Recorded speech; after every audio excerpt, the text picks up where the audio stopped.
अच्छा, तब बड़े लोगों का आशीर्वाद लेना चाहिए। तो गुरु के चरण की रज, रज का मतलब होता है धूल। देखिए, हम आपको अभी ट्रांसलेशन की बात कर रहे थे। अब इसमें क्या लिखा है कि यदि आपको ठीक से दिखाई देगा तभी आपको वास्तविकता समझ में आएगी, और ठीक से अगर आपको नहीं दिखाई देता तो गुरु के चरण की धूल लेके आंख में डाल लीजिए। अब अंग्रेजी ट्रांसलेशन हो जाएगा कि हिंदुइज्म में इतना अंधविश्वास है, और कोई लोग ऐसे करेंगे कि कोई बीमार हुआ, किसी की आंख खराब हुई तो ले जाके उनके जूते चप्पल की धूल उसकी आंख में भर दी। ये मतलब नहीं होता। देखिए, इतने गहरे, इतने सेक्रेड, इतने मतलब पूजनीय शास्त्रों को, चीजों को, बातों को आप केवल ओरिजिनल से पढ़िए और उनको समझिए। इसमें कहा है कि श्री गुरु के जो चरणों की जो रज है और इनके चरण की जो है वो किसके समान है? सरोज। सरोज का मतलब होता है कमल। श्री गुरु चरण सरोज रज। अब गुरु की पहली बात बताएं कि गुरु से क्या होता है कि वो आपकी जितनी कमजोरियां हैं, कमियां हैं, विकृतियां हैं, उनको सुधारने की, आगे बढ़ाने की, आपको उसको बुराई से अच्छाई की ओर ले जाने की क्षमता रखता है। इसलिए पहले गुरु, मैं हनुमान जी के वंदना करने लायक भी तो नहीं हूं, तुलसीदास जी कहते हैं। इतना ज्ञान मुझ में नहीं है कि मैं इतने बड़े एक किसी हस्ती को, एक भगवान को मैं ठीक से प्रार्थना कर सकूं। आप मुझे रास्ता बताइए, गुरु से कह रहे हैं, और मैं आपके चरण कमलों की एक वो जो है प्रार्थना है, उन्होंने करी थी, क्या है वो, चरण कमल कर कंज पद कंज कंजारुणम।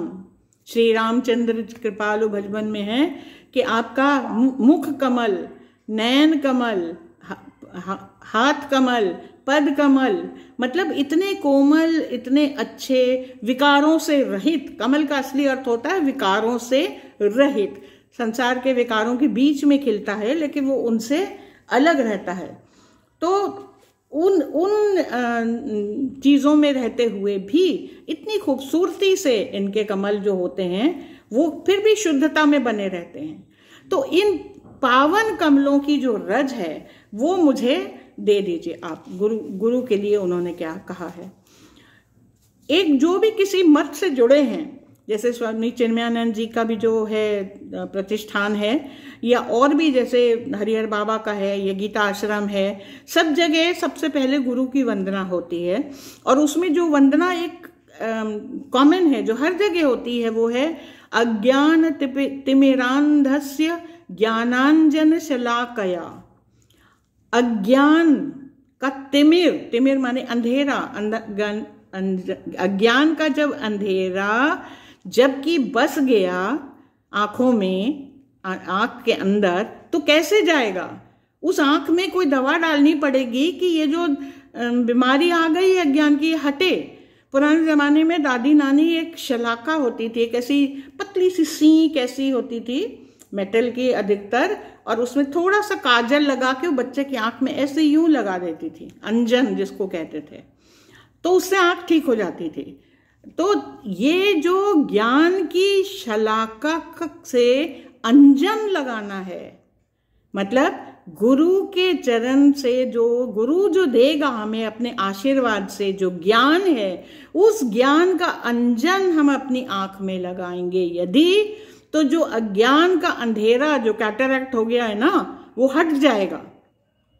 और यही बात ये यहाँ पे कह रहे हैं कि श्री गुरु चरण सरोज रज निज मन मुकुर सुधार। इससे क्या होगा? मेरा सुधार होगा।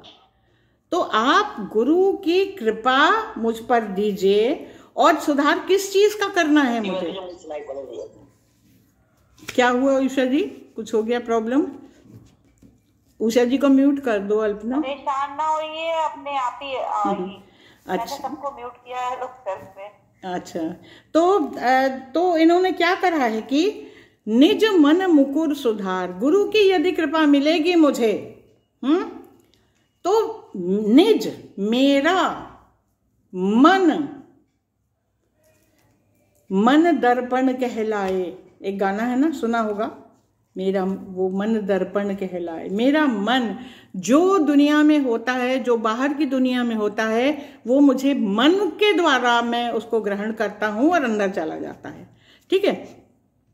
अब एक बात ये बताइए, आपने अपने आप को कभी देखा है? आपने दुनिया को तो बाहर आप देख सकते हैं, ये आंख जो एक इंस्ट्रूमेंट है आपके पास, इससे आप बाहर तो देख सकते हो, लेकिन आपने खुद अपनी आंख देखी है कभी? आप देख ही नहीं सकते। आपको अपनी आंख, अपना चेहरा देखने के लिए सामने एक शीशे की जरूरत है। एक किसी चीज में आप प्रतिबिंब देखेंगे तब आपको अपना चेहरा दिखाई देगा। हम इस आंख से सब कुछ तो देख सकते हैं, जिन आंखन सब देखिए आंख न देखी जाए। इस आंख से हम सब कुछ देख सकते हैं, लेकिन इस आंख से हम अपनी शक्ल, अपनी आंख नहीं देख सकते। तो इसको देखने के लिए हमें क्या चाहिए? एक मुकुर चाहिए। मुकुर का मतलब होता है मिरर, शीशा। और अब बताइए, अगर आपका शीशा गंदा है, उस पर नीली धूल लगी है, तो आपको साफ दिखाई देगा? नहीं दिखाई देगा। और दूसरा कारण साफ नहीं दिखाई देने का क्या है?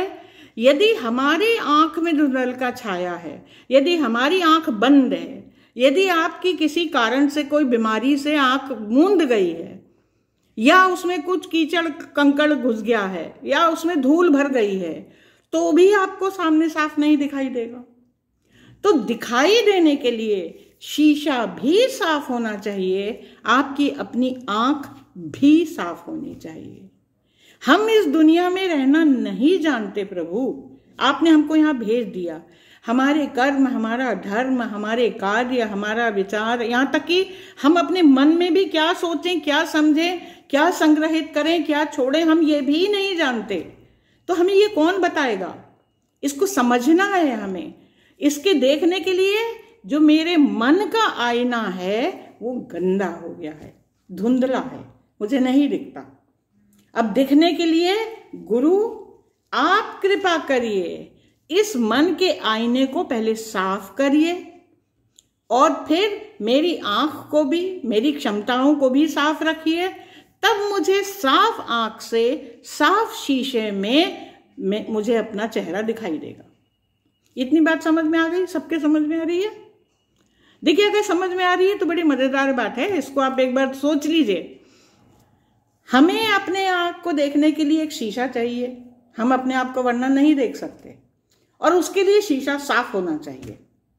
जब बाहर का शीशा साफ होगा तब हम उसमें अपने मन को अपनी आंख को, अपने चेहरे को देख पाएंगे, तब हम अपने आप को समझ पाएंगे। इतनी बात क्लियर हो जाती है, वरना हम देख ही नहीं सकते अपने आप को, यदि कोई प्रतिबिंब की चीज ना हो तो इतनी बड़ी बात, ये जीवन की फिलॉसफी की, ये अपने अस्तित्व का जो दर्शन है, उसकी हम क्यों नहीं समझ पाते? हमारी आत्मा हमारे अंदर है, और हम बाहर तो सारी क्रिया करते हैं, सब देख लेते हैं, सब समझ जाते हैं, लेकिन हमें अगर अपनी आत्मा अपने अंदर देखनी है तो उसके कोई प्रतिबिंब होना चाहिए, कोई एक चीज होनी चाहिए जिसके जरिए हम अपने आप को देख सकें।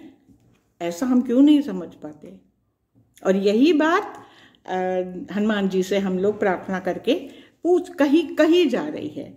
क्या कहा जा रहा है? श्री गुरु चरण सरोज रज, आपके चरणों की जो रज है, जो धूल है, जो कृपा है, वो दीजिए, और निज मेरे मन के शीशे का सुधार कर दीजिए। यह भी बहुत गंदा है मन, पता है, बहुत चंचल है, इसीलिए बंदर से इसकी एलर्जी करी है।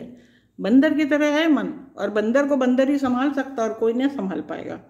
इतना उछलता है ये अकारण ही, बिना बात हमें गुस्सा आ गया, बिना बात हमें क्रोध आ गया, बिना बात हम बुद्धि से हम सोचें तो चाहे ना सोचेंगे, लेकिन मन कभी वश में होता नहीं, कभी ना कभी हर समय नियंत्रण के बाहर रहता है।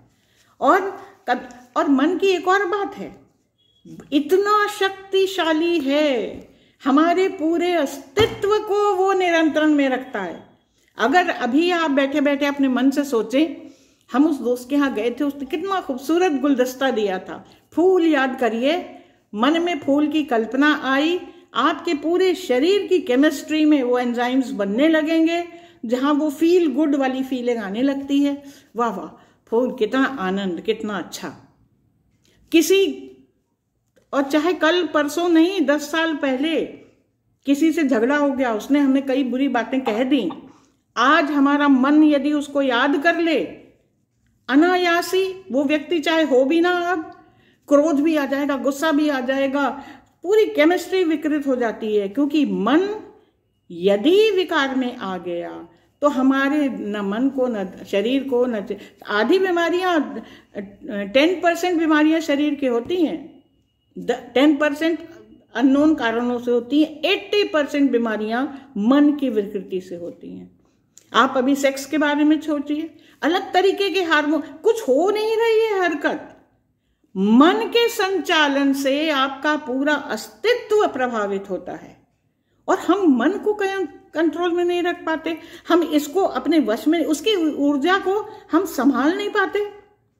रावण में कितना बल था, चलत दशानन क्या मही डोली, पूरी धरती डोलती थी जब वो चलता था, कितना बल, कितना ज्ञानी, मन उसके काबू में नहीं था। लंका में क्या नारियों की कमी थी, कितनी नारियों को उठा लाता वो, लेकिन उसका मन विकृत यदि किसी वासना के कारण एक खास नारी पर हो गया तो सारा ज्ञान, सारा बल सब धरा रह जाता है। तो सबसे बड़ी बीमारी की जड़, सबसे बड़ी जहरीली चीज जो आपके पास है वो मन है। और मन इतना सशक्त है कि एक साधारण इंसान को भक्त बना देगा, एक भक्त को भगवान बना देगा, क्या नहीं कर सकता।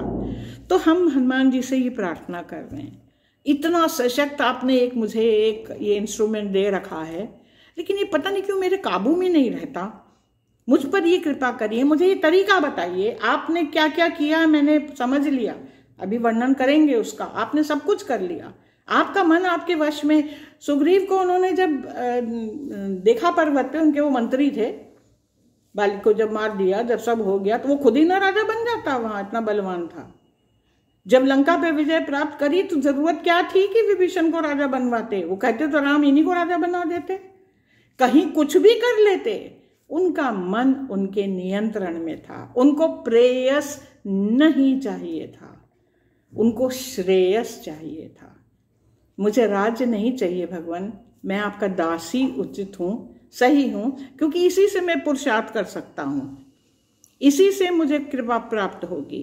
और ये सारी चीजें जो मिलती हैं ना मन में, मन को उजागर करने के लिए, ये पुरुषार्थ से, प्रयास से नहीं मिलती, ये केवल कृपा से मिलती हैं। हनुमान चालीसा में तुलसीदास जी कृपा मांग रहे हैं हनुमान जी की, आपके पास है, जिसके पास है उसी से तो मांगोगे ना। एक केमिस्ट्री के टीचर से आप कोई कढ़ाई का डिजाइन थोड़ी पूछोगे, डांस टीचर से आप मैथमेटिक्स थोड़ी सीखोगे, जिसको जो आता है उससे वही सीखोगे ना। तो हनुमान जी के पास ही तो श्रेयस है, प्रेयस भी है, उनको पता है कैसे संतुलन करना, क्योंकि उनका मन उनके वश में है, उसके ऊपर उन्होंने नियंत्रण कर रखा है, उन्हें पता है कि हमें इसके लिए हमें क्या करना है।